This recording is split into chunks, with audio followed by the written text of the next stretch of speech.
Boa tarde, terceiro ano, tudo bem? Hoje a gente vai falar mais um pouquinho, dando continuidade à nossa matéria sobre a Primeira Guerra Mundial, tá bom? Espero que vocês tenham curtido o roteiro que eu mandei, estejam vendo os links, consultando aqueles links principalmente para acesso à matéria complementar para o Enem, tá? Então, olha lá, a gente vai falar um pouquinho hoje sobre as fases da guerra.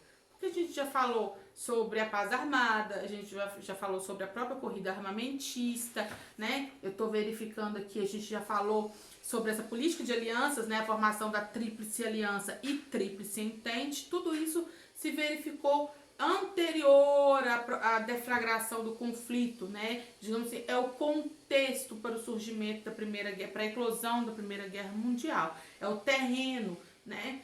No qual esse conflito ele se deu.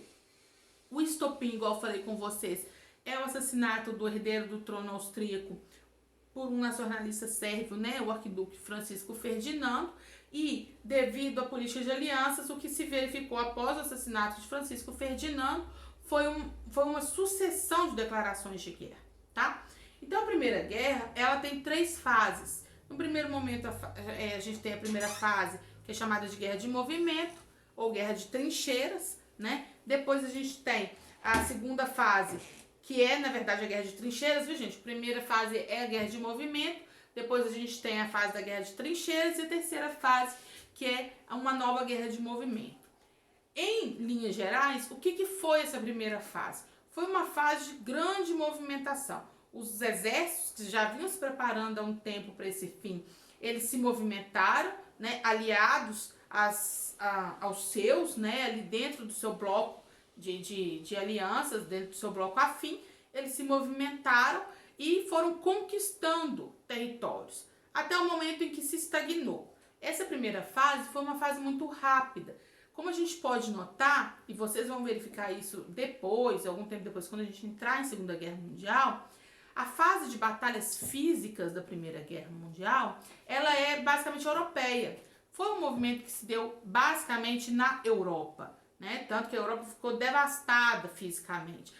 Tirando o espaço físico europeu, as batalhas travaram-se no mar, né? Não foi um conflito onde a gente pôde verificar batalhas na África, em outras regiões do planeta, por exemplo. Por que ela é mundial? Porque uma boa parte do planeta foi afetado por ela, direta ou indiretamente, né? Lembrando que aquele período era um período de corrida imperialista também, né? Onde as nações, de uma forma ou de outra, eram dependentes daquelas mais industrializadas, né? Ou como colônias, ou como protetorados, enfim. Então a primeira fase é uma fase de movimentação de exército, de conquista de territórios, seja territórios coloniais, enfim. Aí até o momento em que todos esses exércitos, eles param. A Primeira Guerra Mundial ela é marcada por essa fase, essa segunda fase, que é a guerra de trincheiras, né? Eles cavavam trincheiras gigantescas e ficavam basicamente um exército de frente ao outro. O avanço nessa fase, ele era muito lento. Porque ele era medido centímetro a centímetro. Na sua frente, logo à sua frente, tinha um exército. Um exército estava tão bem preparado quanto você. Então, os soldados morriam de doenças dentro dessas trincheiras, morriam de fome dentro dessas trincheiras, né? E o avanço era em si muito lento. A fase das trincheiras foi a maior, a mais extensa, tá? O que provocou uma mudança nesse cenário da guerra? A saída da Rússia. A Rússia, ela saiu em 1917, porque ela estava vivendo seu próprio processo revolucionário, né? Estava passando pela derrubada do czarismo e o advento do socialismo lá. Ela sai da Primeira Guerra e os Estados Unidos eles entram no conflito ao lado da Tríplice Entente.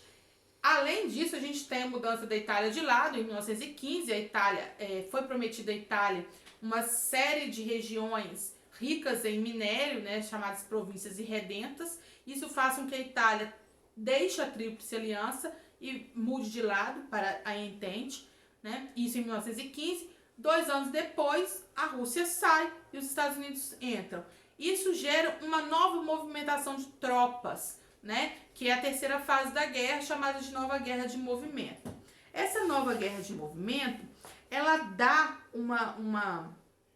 não um frescor, né? Mas ela dá um caráter de decisão para esse conflito, né? Por quê? Porque todos os Estados Unidos entram com toda a sua força, lembrando que os Estados Unidos já vinham participando de forma indireta, né? Fornecendo material bélico e alimento antes disso, mas a partir de 17 eles entram diretamente na guerra, com o uso inclusive de tropas, né? E marcado principalmente pelo envio de tropas em massa, né? Isso faz com que a guerra ela se direcione aí para o seu final e termine com a vitória da Entente, tá? Próxima aula a gente vai falar um pouquinho sobre os tratados de paz que vieram daí, sobre a nova configuração política da Europa pós Primeira Guerra Mundial, tá bom? Então, lembrando as 3 fases da guerra, a gente tem a guerra de movimento, guerra de trincheiras e nova guerra de movimento. A gente tem em 1917 a saída da Rússia e a entrada dos Estados Unidos, o que configura de forma decisória o final do conflito, favorecendo a Entente, tá? Então, a Tríplice Entente, ela ganha a Primeira Guerra Mundial e a partir de então, na próxima aula, a gente vai falar um pouquinho sobre os tratados de paz que vieram daí, tá bom? Beijo pra vocês, até a próxima!